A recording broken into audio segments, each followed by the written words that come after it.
ایسے صحابہ کہ ان کا باغ سال میں 2 مرتبہ پھل دیا کرتا تھا، ایسے صحابہ کہ ان کا باغ سال میں 2 مرتبہ پھل دیا کرتا تھا۔ تقوی اختیار کرو، ہم تمہیں اپنے خزانوں سے دیں گے، تقوی اختیار کرو، ہم تمہیں خزانوں سے دیں گے۔ ایک صحابی نے آ کر عرض کیا کہ مجھ پر اتنا قرضہ ہے کہ میں اگر سال کی باغ کی آمدنی قرض میں ادا کرتا رہوں تو میرا قرض ادا نہ ہو۔ فرمایا کہ کھجوریں توڑ لی ہیں؟ کہ جی ہاں۔ آپ تشریف لے گئے باغ میں، کھجوریں توڑ کر رکھی ہوئی تھی۔ آپ نے فرمایا کہ جتنوں کا بھی تمہارے ذمہ حق ہے سب کو بلا لو۔ ایک وقت میں سب آ گئے، سب نے اپنا اپنا حق تول کر لے لیا، سارا قرضہ ادا ہو گیا، سارا قرضہ ادا ہو گیا۔ فرماتے ہیں صحابی کہ مجھے کہیں سے ایک کھجور بھی کم نظر نہیں آتی تھی کہ ان کو کھجور اٹھائی گئی ہے، سارا قرضہ ادا ہو گیا۔ یہ وعدہ ہے تقوی پر کہ ہم ایسی جگہ سے رزق دیں گے جہاں ان کا گمان خیال بھی نہیں پہنچے گا۔ اس لیے میں نے عرض کیا کہ تقوی سب سے پہلے معاملات میں لاؤ، اس لیے کہ اگر غذا تقوی والی نہیں ہے تو بدن سے نکلنے والے اعمال بھی تقوی والے نہیں ہوں گے۔ اگر غذا تقوی والی نہیں ہے، جو اپنے اعمال کی حفاظت کرتے ہیں وہ سب سے پہلے اپنے معدے کی، اپنے خون کی حفاظت کرتے ہیں۔ ابوبکر صدیق رضی اللہ عنہ کو ایک لقمہ کہانت کی آمدنی کا کھلا دیا گیا، پوچھا کہاں سے لائے ہو؟ کہ میں کہانت کیا کرتا تھا، نجومی سے جا کر حالات پوچھتا تھا، آ کے بتلاتا تھا لوگوں کو، اس کے پیسے ملتے تھے۔ ابوبکر رضی اللہ تعالیٰ نے اس لقمے کو اندر سے نکالنے کے لیے طے کی، ایک لقمہ کیسے باہر نکلے؟ جب ساری کوشش کی اور وہ لقمہ باہر نہ آیا تو لوگوں نے کہا پانی پیجئے، پانی پی کر نکالیے اس کو۔ روایت میں ہے کہ پانی پیتے رہے، طے کرتے رہے، جس سے کوئی اپنے برتن کو صاف کرتا ہے، دھویا کرتا ہے۔ جب وہ قے کے ساتھ لقمہ باہر آیا، لوگوں نے کہا امین آپ نے اس کے لیے کوشش کیوں کی؟ فرمایا اگر یہ میری جان لے کر نکلتا میں اس کو نکالتا۔ سارا کام خراب ہوا ہے اس کمائی کے حرام طریقوں کی وجہ سے۔ یہ کمائی کے حرام طریقوں نے سارے عبادات کو کھوکھلا کیا ہوا ہے۔ عبادات مردود ہیں اور دعائیں مردود ہیں، مقبول نہیں ہیں، اس لیے کہ سب سے پہلی شرط یہ ہے کہ پہلے طہارت پھر عبادت، پہلے طہارت پھر عبادت، پہلے طہارت پھر عبادت، کہ آدھا ایمان ہے طہارت۔ کیا مطلب ہے اس کا؟ کہ اگر آپ ناپاک پانی سے وضو کریں تو آپ کی عبادت کو کیا ہوگا؟ کہ آدھی طہارت، آدھا ایمان تو طہارت ہے، طہور و شطر الایمان، طہور و شطر الایمان، کہ پہلے پاکی حاصل کرو۔ پاکی کا مطلب یہی نہیں کہ آدمی غسل کر لے یا وضو کر لے، بلکہ بدن کے اندر دوڑنے والا خون حرام کمائیوں سے، سود سے، جھوٹ سے، غبن سے، دھوکے سے، ان سب سے پاک ہو۔ امام سعد رضی اللہ تعالیٰ عنہ کو حضرت عمر نے گورنر بنایا تھا حمص کا، 1 سال وہ وہاں رہے، جب 1 سال کے بعد واپس آئے حضرت عمر نے فرمایا یہ کیا حال کیا ہوا ہے؟ تو اس پر ہی جواب دیا تھا حضرت امام سعد نے کہ دیکھتے نہیں میرے بدن کا خون پاک ہے، میں نے کسی کا کوئی حق نہیں مارا، میں نے کسی کا کوئی حق نہیں دبایا، میرا خون بدن کا اپنی کمائی سے، حلال کمائی سے بنایا ہوا ہے، میرا خون پاک ہے، اور مجھے کیا چاہیے؟ اور مجھے کہتے ہیں میرا خون پاک ہے۔ تو میں نے عرض کیا کہ کمائیوں کو حکم پر لاؤ، کمائیوں کو حکم پر لاؤ، اس لیے کہ طہارت کے بغیر عبادت نہیں ہے۔ میرے دوستو، بزرگو، عزیزو، کمائی کی شکلوں میں حرام ایسا جز بن گیا ہے کمائی کی شکلوں کا کہ مسلمان یہ کہہ کر بے فکر ہے کہ میں کیا کروں، حالانکہ سودی کاروبار کرنے والا اللہ سے اعلان جنگ کر رہا ہے۔ ادھر کاروبار سود کا، ادھر دعا ہو رہی ہے۔ عجیب بات ہے، ادھر کاروبار سود کا ہے، ادھر دعا ہو رہی ہے۔ اگر آپ کی اپنے کسی پڑوسی سے لڑائی ہو جائے، آپ کے اپنے کسی پڑوسی سے لڑائی ہو جائے، تو کیا آپ اس پڑوسی کے یہاں سے نمک مانگنا پسند کریں گے؟ صرف نمک، بہت معمولی چیز ہے، نہیں۔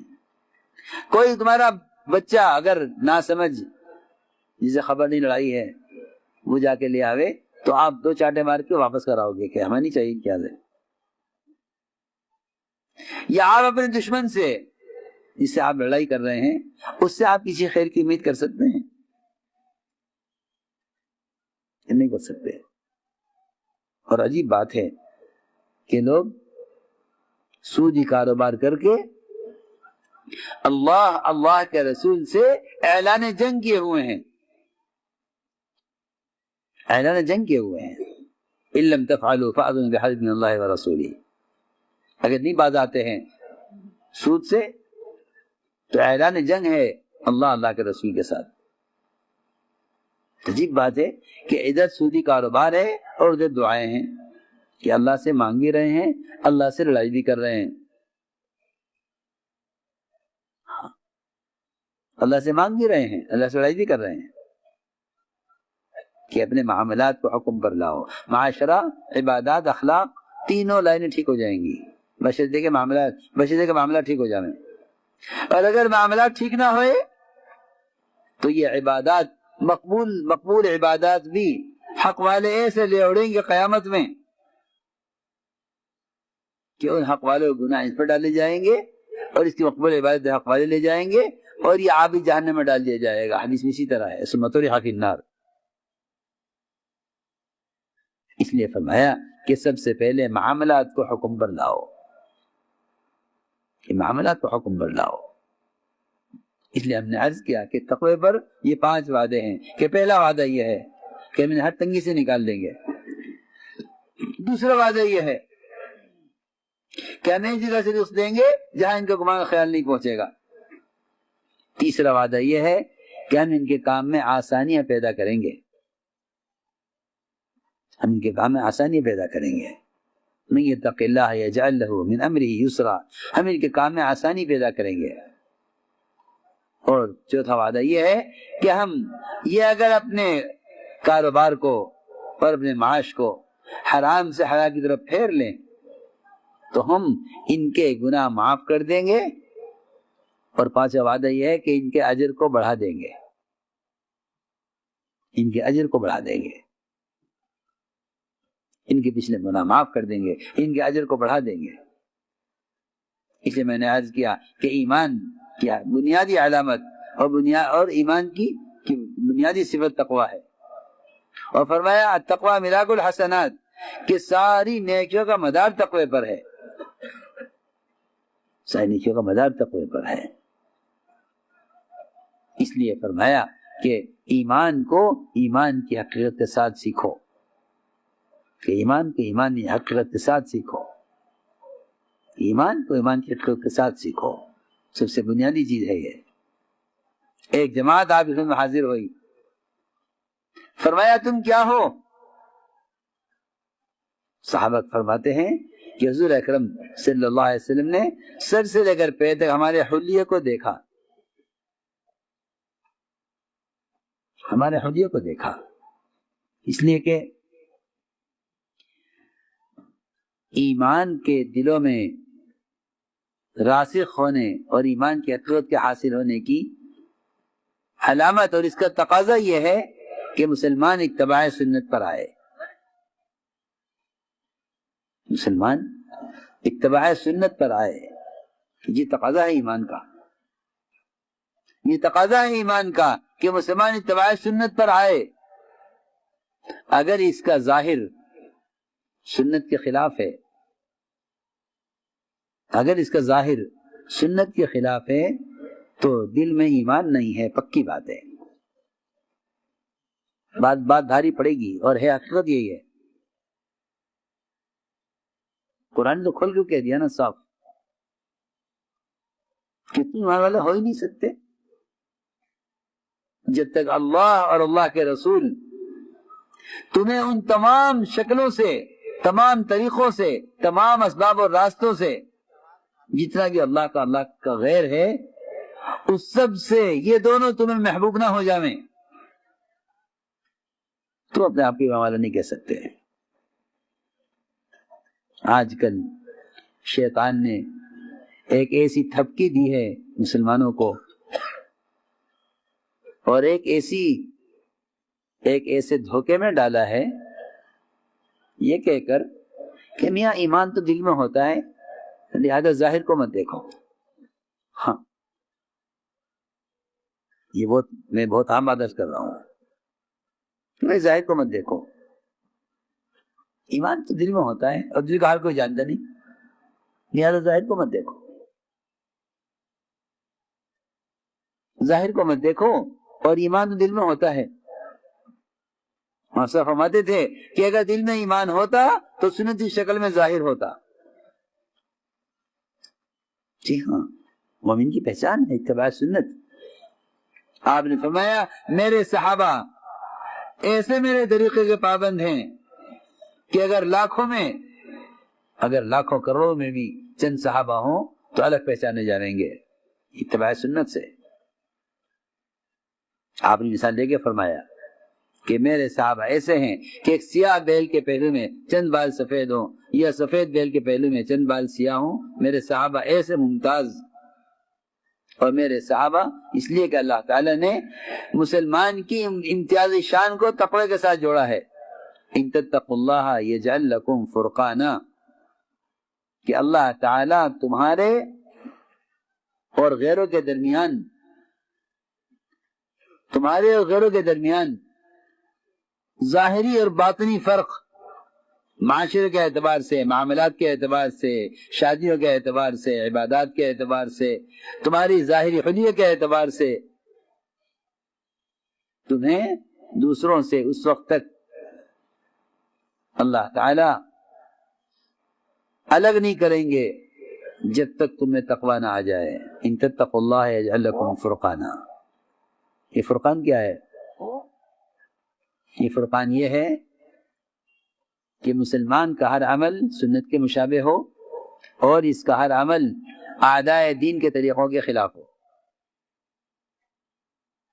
یہ ہے فرقان، یہ ہے فرقان۔ ان تتقوا اللہ یجعل لکم فرقانا۔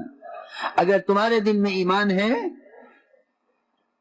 تو تمہارے طریقے، تمہاری شادیاں، تمہارے معاملات، تمہارا حلیہ سیدھی بات ہے بالکل، ورنہ یہ شیطان کی بہت بڑی تسلی ہے، شیطان کی تسلی ایمان والوں کے لیے کہ ایمان تو دل میں ہوتا ہے، ظاہر کو مت دیکھو۔ ایسا نہیں ہے۔ مولانا فرماتے تھے کہ اگر گدھے پر بیٹھ کر کار کے مقابلے میں فخر زیادہ نہیں کرتا ہے تو دل میں ایمان نہیں ہے۔ اس کا ملفوظ ہے، کیونکہ کار سنت سواری نہیں ہے، گدھا مسنون سواری ہے۔ اب کار میں بیٹھنے میں عزت ہے، گدھے پر بیٹھنے میں ذلت محسوس کرے گا، حالانکہ گدھا مسنون سواری ہے، کار مسنون سواری نہیں ہے۔ اتباع سنت، اتباع سنت۔ ہم بہت سے مواقع پر سنت کو سوچ کر چھوڑ دیتے ہیں کہ یہاں سنت کا موقع نہیں ہے۔ مولانا الیاس صاحب علیہ نے مولانا صاحب سے فرمایا بہت بچپن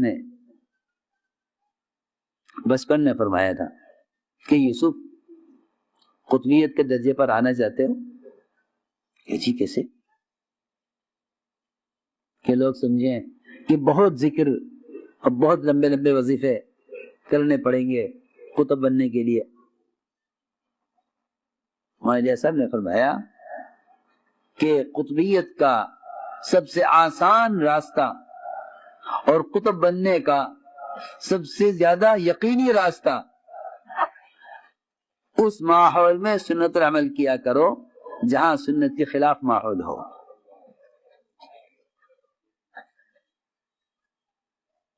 کیا ماحول سنت کے خلاف ہو؟ ہم عام طور سے یہ سوچتے ہیں کہ بھئی یہاں مناسب نہیں ہے، یہاں تو جیسا ہو رہا ہے ایسا کر لو، جہاں موقع ہوگا وہاں کر لینا۔ جی ہاں، موقع شناسی یہ دین کو مٹانے والا مزاج ہے کہ موقع دیکھ کر کام کرو، یہ دین کو مٹانے والی بات ہے۔ یہاں ماحول نہیں ہے، اور لوگ کہتے ہیں کہ تم اس پر عمل کرو گے، یہاں لوگ سنت پر ہنسیں گے، تم ذریعہ بنو گے، یہ بھی شیطان کا دھوکہ ہے۔ ہاں یہاں نہ کرو یا عمل، کیونکہ لوگ ہنسیں گے، سنت پر تم ذریعہ بنو گے ہنسنے کا، کہ نہیں، سنت کا اتباع تو سنت کی احیاء کے لیے ہے، اور سنت کا احیاء مخالف ماحول میں عمل کرنے کو ہی کہتے ہیں۔ سنت کا احیاء مخالف ماحول میں سنت پر عمل کرنے کو ہی سنت کا احیاء کہتے ہیں۔ ایک سنت کے احیاء پر 100 شہیدوں کا ثواب ہے، وہ شہیدوں کا ثواب جبھی تو ہوگا جبھی مخالف ماحول میں کرے گا، ورنہ موافق ماحول میں سنت عمل کرنا جہاد تھوڑا ہی ہے، جہاد تو مخالف ماحول میں عمل کرنے کہتے ہیں۔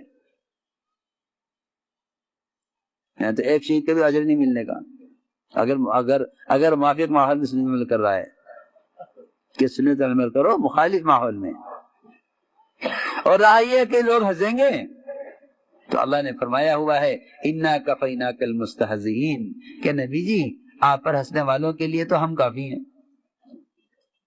لو آپ پر ہنسنے والوں کے لیے ہم کافی ہیں، آپ تو اپنے طریقے پر رہیے، آپ تو اپنے طریقے پر رہیے۔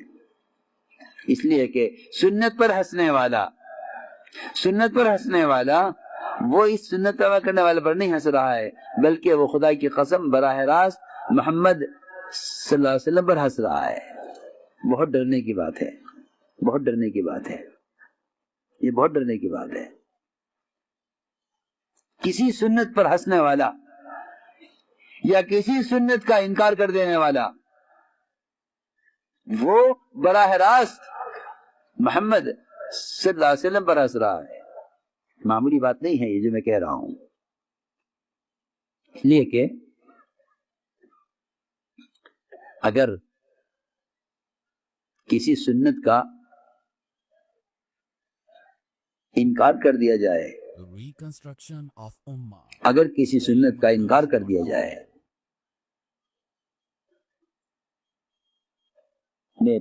بات توجہ سننا، اگر کسی سنت کا انکار کر دیا جائے تو بڑی بڑی قوتیں اور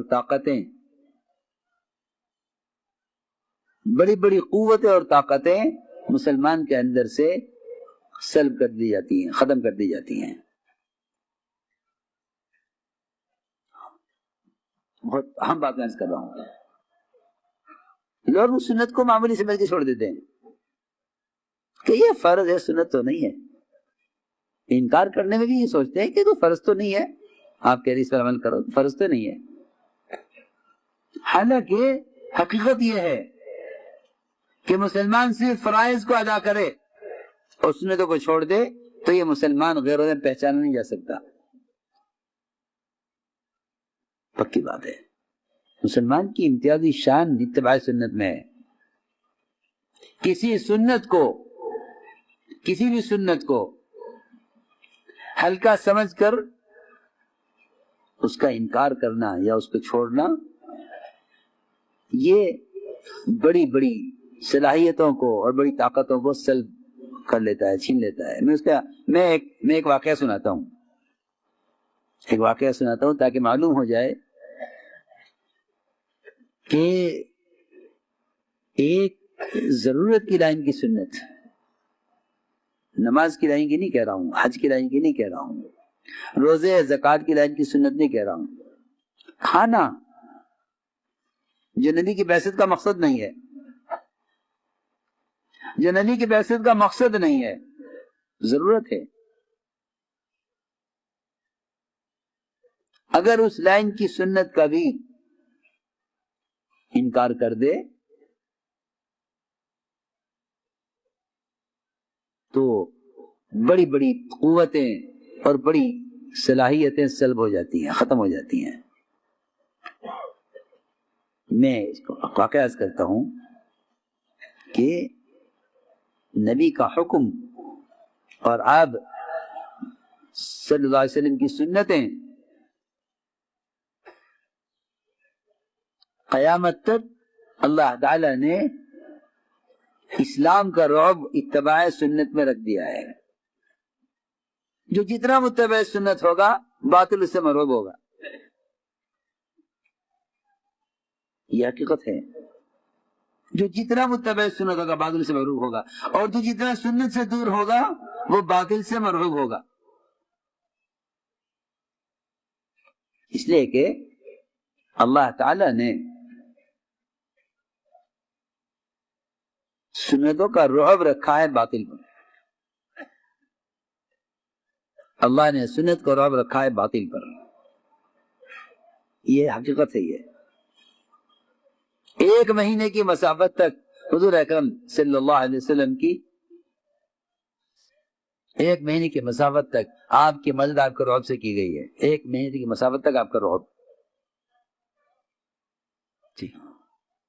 جو دو فوجی بازان سے، یمن کے گورنر بازان کی طرف سے آپ گرفتار کرنے کے لیے آئے تھے، وہ دونوں آپ کو دیکھ کر کانپنے لگے تھے، حالانکہ آپ کو گرفتار کرنے کے لیے بھیجے گئے کسریٰ کے حکم سے۔ دونوں دیکھ کر کانپنے لگے، آپ کو دیکھ کر کانپنے لگے۔ میں یقین سے عرض کر رہا کہ جس رعب سے آپ کی مدد کی گئی ہے، اللہ نے وہ رعب قیامت تک کے لیے آپ کی سنتوں میں رکھ دیا ہے۔ جتنا زیادہ سے زیادہ سنتوں کا پابند ہوگا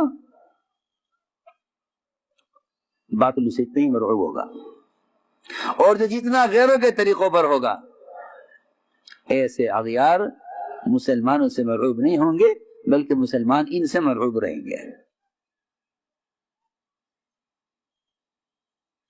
تو میں عرض کر رہا تھا کہ کسی بھی سنت کو ہلکا مت سمجھو، ورنہ بڑی بڑی صلاحیتیں ختم ہو جائیں گی۔ ایک صاحب کھانا کھا رہے تھے، حضور اکرم صلی اللہ علیہ وسلم نے دیکھا کہ وہ کھانا کھا رہا تھا بائیں ہاتھ سے، کھانا کھا رہا تھا بائیں ہاتھ سے۔ تو آپ نے فرمایا کہ بھائی کھانا دائیں ہاتھ سے کھاؤ، حالانکہ دائیں ہاتھ سے کھانا کھانا نہ فرض ہے نہ واجب ہے، بے شک سنت ہے۔ اس نے فوراً یہ جواب دیا، آپ کی بات کو کاٹنے کے لیے، اس لیے کہ عام طور سے لوگوں کا مزاج بن گیا ہے کہ اگر کسی کو کسی غلط بات سے روکا جاتا ہے تو وہ یہ سوچتا ہے مجھے اس نے کیوں ٹوکا، مجھے کیوں روکا۔ وہ اس کو خاموش کرنے کے لیے اپنا کوئی جھوٹا عذر پیش کر دیتا ہے۔ یہ مزاج ہے لوگوں کا کہ ٹوکنے والے کو خاموش کرنے کے لیے کوئی جھوٹا عذر پیش کرو۔ یہ نہیں، کیا بجائے اس کے کہ ہاں بھائی آپ نے مجھے بتلا دیا، اللہ آپ کو جزائے خیر دے، ٹھیک ہے۔ جب آپ نے فرمایا ان سے کہ کھانا دائیں ہاتھ سے کھاؤ، تو اس نے کہا، جواب نے کہا کہ میرا دائیں ہاتھ اٹھتا نہیں ہے، تاکہ آپ کی بات کا جواب ہو جائے۔ ہاں بھائی ہمیں تو معلوم نہیں تھا آپ کا ہاتھ اٹھتا نہیں ہے۔ چلیے، عجیب بات ہے۔ اس نے کہا میرا دائیں ہاتھ اٹھتا نہیں ہے، آپ نے فرمایا اللہ کرے تیرا یہ ہاتھ کبھی نہ اٹھے۔ روایت میں ہے اس منٹ کے بعد، اس وقت کے بعد اس کا یہ ہاتھ کبھی اس کے منہ کی طرف نہیں اٹھ سکا، کہ روایت میں ہے ما منعہ الا الکبر، کہ اس نے تکبر کی وجہ سے اس سنت کا انکار کیا۔ میں اس کو عرض کر رہا تھا کہ کسی بھی سنت کو ہلکا مت سمجھو، کسی سنت کو ہلکا مت سمجھو۔ اتباع سنت ہمارے ایسا مدد ہے، میرے کام کا مقصد ہی احیاء سنت ہے، میرے کام کا مقصد ہی احیاء سنت ہے۔ تو ہم نے عرض کیا کہ صحابہ کی جماعت آپ کے پاس آئی، سر سے لے کر پیر تک وہ لوگ سنتوں میں ایسے مزین اور سنتوں سے ایسے بھرے ہوئے تھے کہ آپ دیکھ کر سمجھ گئے کہ یہ سب ایمان والے ہیں، یہ سب ایمان والے ہیں۔ فرمایا تم کیا ہو؟ سب نے کہا ہم سب ایمان والے ہیں۔ تو یہ لمبا واقعہ ہے جس میں نے اپنی ایمان کی علامتیں بیان کی۔ مجھے درج کرنا تھا اس سے کہ ظاہری حلیے سے معلوم ہوا کہ یہ ایمان والے ہیں۔ تو یہ کہنا کہ ایمان تو دل میں ہوتا ہے، ایمان تو دل میں ہوتا ہے، ظاہر میں کیا دیکھنا کہ نہیں۔ اس لیے میرے بزرگ دوستو عزیزو، یہ اس کام کا مقصد اتباع سنت پر اپنے آپ کو لانا ہے اور احیاء سنت پر آنا ہے۔ اور یہ بات یاد رکھو کہ سارا معاشرہ، سارے معاملات، ساری عبادات، ان سب کا قائم ہونا موقوف ہے دعوت کی سنت پر، کہ سب سے پہلے دعوت کو سنت پر لاؤ، سب سے پہلے دعوت کو سنت پر لاؤ۔ یہ سب سے بنیادی کام ہے کہ دعوت کی سنت کو زندہ کرو، کہ مسلمان اپنے دین کی دعوت پر آئے، مسلمان اپنے دین کی دعوت پر آئے، مسلمان عملی دین پیش کرے۔ یہ دعوت ہے کہ مسلمان عملی دین پیش کرے۔ اصل دعوت یہ ہے کہ مسلمان عملی دین پیش کرے، کیونکہ صحابہ کے جو سوالات ہیں وہ علم کے کھلنے کے اسباب ہیں۔ علم کھلتا تھا صحابہ کے سوالات سے، اور وحی آتی تھی صحابہ کے سوالات سے۔ تو صحابہ کے سوالات ایمان کے بارے میں ہیں، صحابہ کے سوالات ایمان کے بارے میں۔ ان کے سوالات کے جوابات دیکھو، اس سے معلوم ہوگا ایمان کیا ہے۔ صحابہ کے سوالات اور آپ کے جواب، جی ہاں وہ دیکھو۔ صحابی نے سوال کیا، یا رسول اللہ ایمان کسے کہتے ہیں؟ ایمان کسے کہتے ہیں؟ آپ نے فرمایا جب تجھے نیکی خوش کرے اور گناہ غمگین کرے، جان لے کہ تو مومن ہے۔ یہ نیکی خوش کرے، گناہ غمگین کرے، جان لے کہ تو مومن ہے۔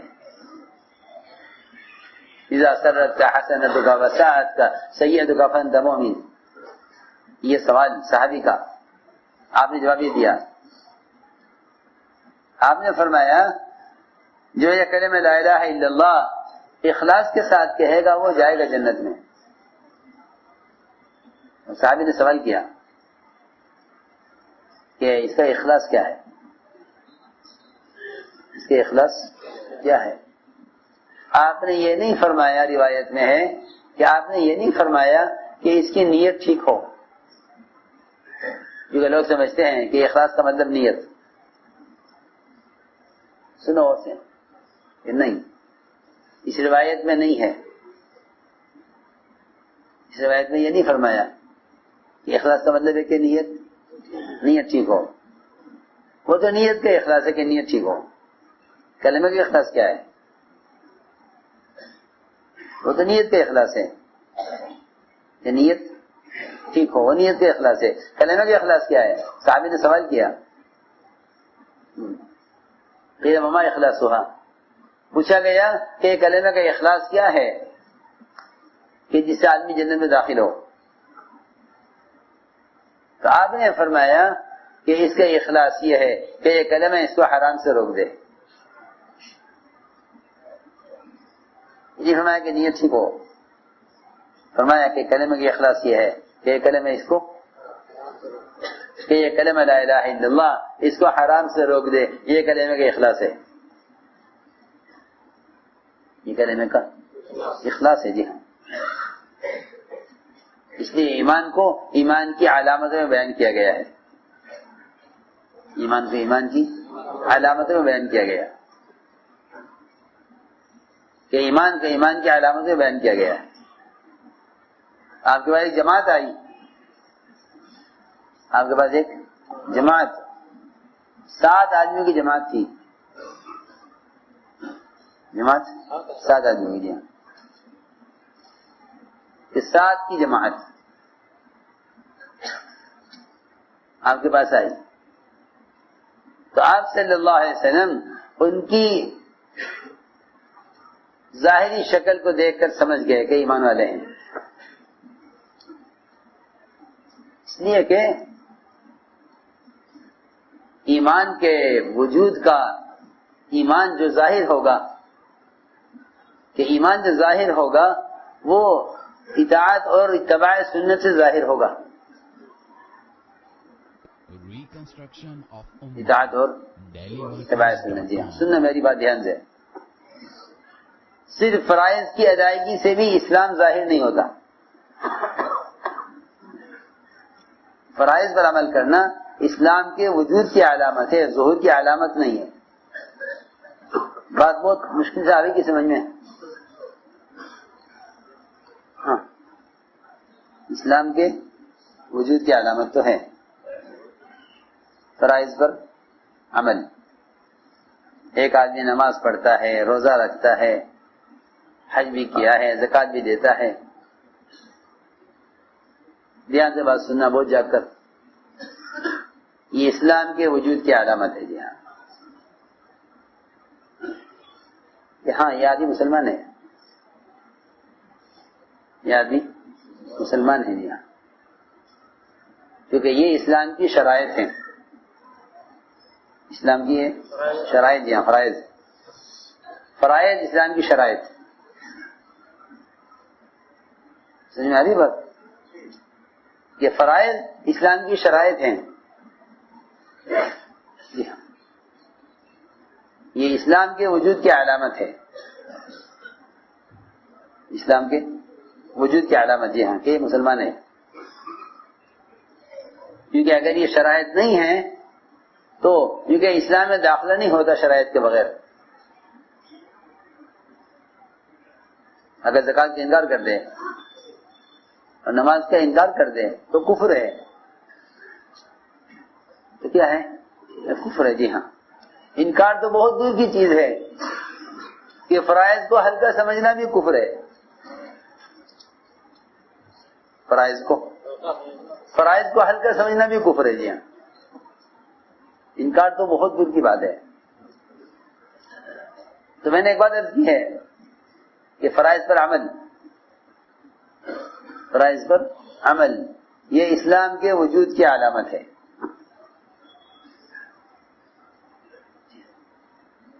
لیکن سر سے لے کر پیر تک سنتوں سے مزین ہونا یہ اسلام کے ظہور کی علامت ہے.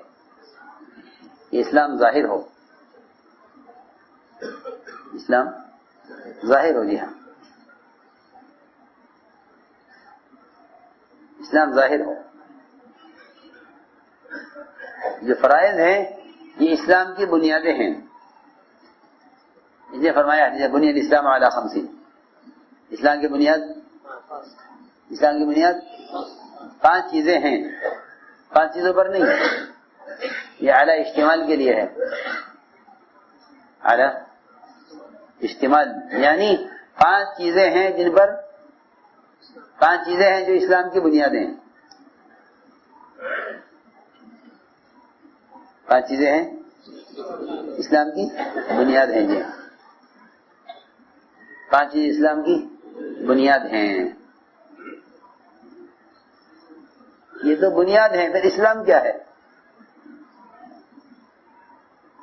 آپ جانتے ہیں نا کہ بنیاد ہوتی ہے، بنیاد پر عمارت ہوتی ہے. بنیاد پر، جی ہاں، اتنی بات تو سمجھ میں آنی چاہیے نا. بنیاد ہے، ایک فاؤنڈیشن ہے نیچے، اس پر عمارت ہے. جی ہاں، کہ مسجد کی عمارت ہے، اسپتال کی عمارت ہے، دفتر کی عمارت ہے، کالج کی عمارت ہے. یہ گھر ہے قیام کے لیے. ایک اس کی بنیاد ہے. بنیاد کہاں ہے؟ کہ بنیاد کا وجود ہے نیچے. اگر یہ بنیاد نہ ہوتی تو یہ عمارت قائم نہیں ہو سکتی تھی. بنیاد تو نیچے ہے. بنیاد نظر آتی ہے؟ بنیاد نظر نہیں آتی. یہ فرائض نظر نہیں آئیں گے. ہاں، روزہ پیٹ میں ہوتا ہے، روزے دار کے چہرے سے نہیں معلوم ہوگا کہ اس کا روزہ ہے. بولو. جی ہاں، روزہ تو ایسی عبادت ہے کہ خود روزہ رکھنے والا بھی روزہ بھول جاتا ہے. جس کام کو خود کر رہا ہے وہ بھی اس کو یاد نہیں رہتا. جی ہاں، تو دوسرا کیسے یاد کر، دوسرا کیسے سمجھ سکتا ہے کہ اس کا روزہ ہے؟ ہاں؟ روزہ پیٹ میں، جی ہاں، چھپا ہوا ہے. ایسا نہیں ہے کہ روزہ دار کے چہرے پر جو ہے کوئی روزہ لکھا ہوا نظر آتا ہے. نہیں. سنو، میں کچھ کہہ رہا ہوں. فریضہ ہے روزہ. کسی کو معلوم نہیں کس کا روزہ ہے. کسی کو معلوم نہیں کہ اس کا روزہ ہے. جی ہاں، روزہ نظر نہیں آئے گا. زکوٰۃ مسلمان کو دے گا، یہ بھی چھپا ہوا عمل ہے. نماز مسجد میں اور حج بیت اللہ میں. سنو، یہ بنیادیں ہو گئی. بنیاد اسلام والا 50. اسلام کی بنیاد 5 چیزیں ہیں. پھر سوال ہے کہ اسلام کیا ہے؟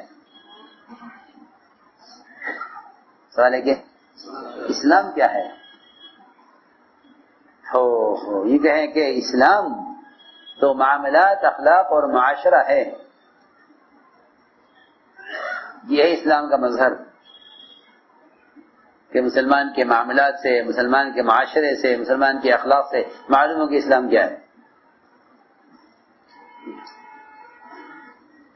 کہ نماز سے نہیں معلوم ہوگا انصاف کیا ہے، یہ تمہارا اللہ کا معاملہ ہے. زکوٰۃ سے نہیں معلوم ہوگا کہ انصاف کیا ہے، یہ تمہارا اللہ کا معاملہ ہے. روزے سے معلوم نہیں ہوگا کہ اسلام کیا ہے، یہ تمہارا اللہ کا معاملہ ہے. ہاں، کہ ایمان کا وہ حصہ جو مخلوق سے متعلق ہے، اس سے معلوم ہوگا اسلام کیا ہے. ہماری بات سمجھ میں دھیان سمجھنی پڑے گی. ایمان کا وہ حصہ جو مخلوق سے متعلق ہے. ایمان کا وہ حصہ جو مخلوق سے متعلق ہے، اسے معلوم ہوگا کہ اسلام کیا ہے. ایمان کا وہ حصہ جو خالق سے متعلق ہے، اسے نہیں معلوم ہوگا کہ اسلام کیا ہے. سمجھنا چاہیے بات کو. نماز آپ کا اللہ کا معاملہ ہے، روزہ آپ کا اللہ کا معاملہ ہے، زکوٰۃ آپ کا اللہ کا معاملہ ہے، حج کرنا آپ کا اللہ کا معاملہ ہے.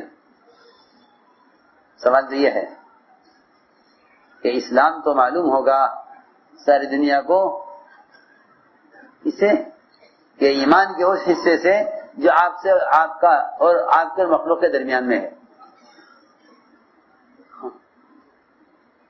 سنو غور سے جا کر، ذرا سر اوپر کرو بھائی. ہاں، سمجھنا چاہیے. چھوٹی سی مثال دیتا ہوں، چھوٹی سی مثال واقعہ. کہ ایمان نماز میں، ایمان عبادات میں، اور ایمان زکوٰۃ اور روزے میں، ٹھیک ہے، وہ آپ اللہ کا معاملہ ہے، وہ بنیاد ہے، اس میں کوئی شک نہیں. لیکن ایمان دیکھا جائے گا عدالت میں، کہ آپ فیصلے کیسے کرتے ہیں. کہ آپ کا فیصلہ جو ہے وہ قوم اور ذات کے اعتبار سے ہے یا انصاف کے اعتبار سے ہے، یہ دیکھا جائے گا. یہ دیکھا جائے گا کہ آپ کی عدالت میں جو فیصلے ہوتے ہیں، وہ فیصلے کس اعتبار سے ہوتے ہیں. ایمان عدالت میں، ایمان عدالت میں ایک آدمی کا ایک آدمی سے جھگڑا ہے تو فیصلہ قوم کے اعتبار سے ہوتا ہے یا قوم کے یا مظلوم کے اعتبار سے ہوتا ہے؟ اگر فیصلہ ہوتا ہے قوم کے اعتبار سے تو ظلم ہے، اگر فیصلہ ہوتا ہے مظلوم کے اعتبار سے تو انصاف ہے۔ فیصلہ ہوتا ہے کس کے اعتبار سے؟ قوم کے اعتبار سے تو ظلم ہے، یہ ظلم ہے جی ہاں، کہ فیصلہ ہو قوم کے اعتبار سے تو ظلم ہے، اور فیصلہ ہو مظلوم کے اعتبار سے تو یہ انصاف ہے۔ ایمان بتلائے گا، ایمان بتلائے گا کہ ان کی عدالت کے فیصلے دیکھو، ان کے ایمان کو دیکھنے کے لیے، ہاں غیر یہ دیکھیں گے کہ ان کی عدالت میں فیصلے کیسے ہوتے ہیں، آیا قوم کے اعتبار سے یا مظلوم کے اعتبار سے؟ اگر فیصلہ ہے مظلوم کے اعتبار سے تو انصاف ہے، اور اگر فیصلہ ہے قوم کے اعتبار سے تو ظلم ہے۔ سنو، ایک یہودی زرہ بیچ رہا تھا بازار میں، حضرت علی نے دیکھ لیا، فرمایا زرہ تو میری ہے، یہ کھوئی بھی تھی مجھ سے، اتنے عرصے سے غائب ہے۔ یہودی نے کہا نہیں زرہ میری ہے، حضرت نے فرمایا نہیں زرہ میری ہے۔ دونوں میں اختلاف ہو گیا، ایک طرف یہودی اور ایک طرف امیر المؤمنین علی بن ابی طالب رضی اللہ عنہ۔ جی ہاں، تو سچ بول رہے ہیں کہ زرہ ان کی ہے، یہودی غلط کہہ رہا ہے، یہودی غلط کہہ رہا ہے جی ہاں۔ فرمایا چلو عدالت میں، عدالت فیصلہ کرے گی، عدالت فیصلہ کرے گی، چلو عدالت میں گئے، عدالت میں گئے، عدالت میں پہنچے تو روایت میں ہے کہ جج اپنی کرسی سے کھڑا ہو گیا، حضرت آپ کی تشریف لائے، کیا کام ہے، کیا خدمت ہے، کیا حکم ہے، فرمائیے۔ حضرت علی کو بٹھایا جج نے اپنی کرسی پر،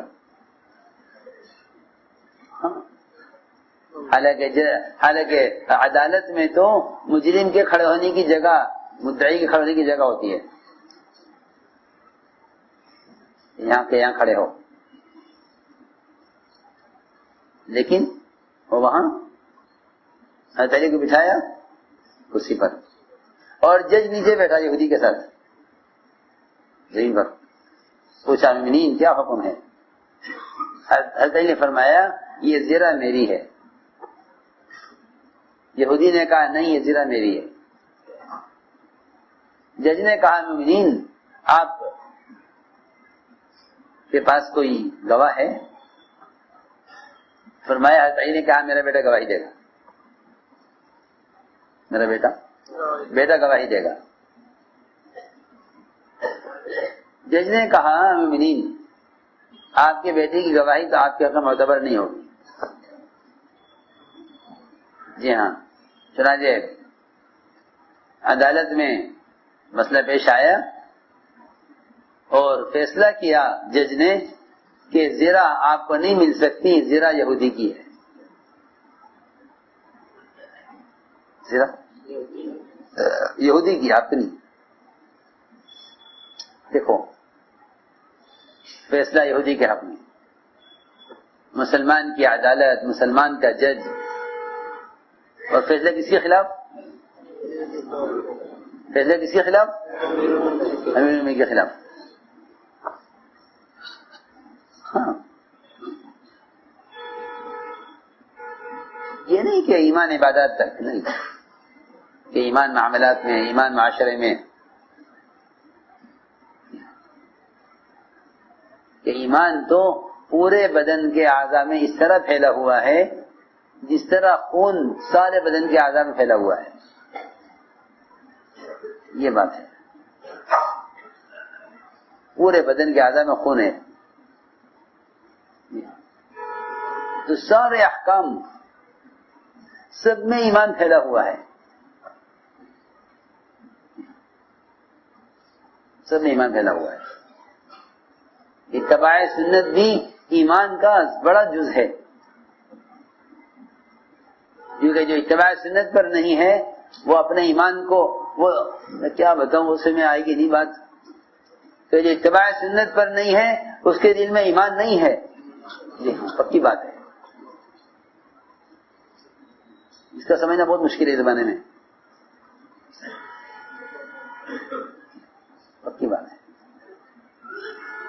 اتباع سنت یہ ایمان کے وجود کی علامت ہے جی ہاں۔ لوگ کہتے ہیں بھائی دل کو مت دیکھو، دل کو مت دیکھو، دل کا حال تو اللہ جانے، ظاہر کو دیکھو۔ ہاں کیا دیکھو؟ ظاہر کو دیکھو، ظاہر میں کیا ہے، دل کا حال اللہ جانے، دل کو مت دیکھو، یہ نہیں ہے، وہ تو پکی بات حضرت کی ہے۔ حضرت فرماتے تھے اگر دل میں ایمان ہوتا تو سنتوں سے ظاہر ہوتا، سنتوں سے ظاہر ہوتا بھی ہے، جی ہاں، ورنہ نماز تو منافق بھی پڑھتے تھے۔ ایمان تو یہ ہے کہ دل میں ایمان ہوگا تو اتباع سنت سے ظاہر ہوگا، کیونکہ ایمان کا کمال ہے، یہ ایمان کا یہ کمال ہے، اس میں کوئی شک نہیں ہے کہ ایک آدمی فرائض کا عمل کرتا ہے کہ اس کا ایمان اتنا تو ہے کہ اس کو جہنم سے بچا لے، لیکن ایمان کا کمال یہ ہے کہ یہ اس کی زندگی پوری شریعت پر آوے۔ حضرت فرماتے تھے کہ اگر گدھے پر بیٹھ کر کار کے مقابلے میں فخر زیادہ نہیں کرتا تو دل میں ایمان نہیں ہے، کیونکہ گدھا وہ سنت سواری ہے، کار سنت سواری نہیں ہے، کار سنت کی سواری نہیں ہے۔ سہولت کے لیے کار استعمال کرے ٹھیک ہے، جائز ہے، لیکن گدھے پر بیٹھ کر فخر زیادہ کرے سنت کے کار کے مقابلے میں تو فرمایا کہ یہ ایمان کی علامت ہے، اور اگر گدھے پر بیٹھ کر ذلت اور کار میں بیٹھ کر عزت محسوس کرتا ہے تو ایمان نہیں ہے، تو ایمان نہیں ہے، پکی بات ہے کہ ایمان کے وجود کیا، ایمان کی علامت تو یہ ہے کہ یہ کس پر آئے، اتباع سنت پر۔ تو میں نے آج کی ایک بات کہ وہاں عدالت میں ایمان نے فیصلہ کرایا، تو یہودی نے کہا کہ میں تو آپ کے دیکھنا چاہتا تھا کہ آپ کے عدالتوں میں فیصلے نبیوں کی طرح ہوتے ہیں، کہ ہاں یہ فیصلے نبی والے فیصلے ہیں، اور گواہ رہو کہ میں اللہ پر ایمان لاتا ہوں۔ اور یہودی نے کلمہ پڑھا، کہا منین ذرا آپ کی ہے، آپ کی میری نہیں، میں تو دیکھنا چاہتا تھا کہ آپ کی عدالت میں جو فیصلے ہوتے ہیں وہ فیصلے نبیوں کی طرح ہوتے ہیں یا نبیوں کے احکام کے خلاف ہوتے ہیں۔ میں نے عرض کی ایک بات کہ ایمان اپنی علامتوں کے ساتھ ہے، تو آپ کی خدمت جماعت آئی ہے 7 آدمیوں کی، تو فرماتے ہیں کہ آپ نے ہمارے حلیے کو دیکھ کر سمجھ لیا کہ ایمان والے ہیں، ہمارے حلیے کو دیکھ کر سمجھ لیا کہ یہ ایمان والے ہیں۔ تو آپ نے فرمایا دیکھ کر ماں تم کیا ہو؟ ان سب نے کہا کہ ہم سب ایمان والے ہیں، سب ایمان والے ہیں۔ ماشاءاللہ سبحان اللہ، کتنا پیارا بیان تھا دوستو۔ امید ہے یہ بیان آپ کو بہت زیادہ پسند آیا ہوگا۔ دوستو بیان پسند آیا ہو تو ہمارے چینل کو سبسکرائب اور ویڈیو کو لائک کرنا بالکل نہ بھولیں۔ دوستو جیسے کہ آپ جانتے ہیں کہ مولانا سعد صاحب جس انداز میں بیان کرتے ہیں ان کی ایک بات دل کے اندر اتر جاتی ہے۔ دوستو ہم آپ کے سامنے روزانہ نئے ٹاپک پر بیان لے کر آتے رہیں گے۔ دوستو آپ کو اگر نئے ٹاپک پر بیان سننے ہیں تو ہمارے چینل کو سبسکرائب ضرور کریں۔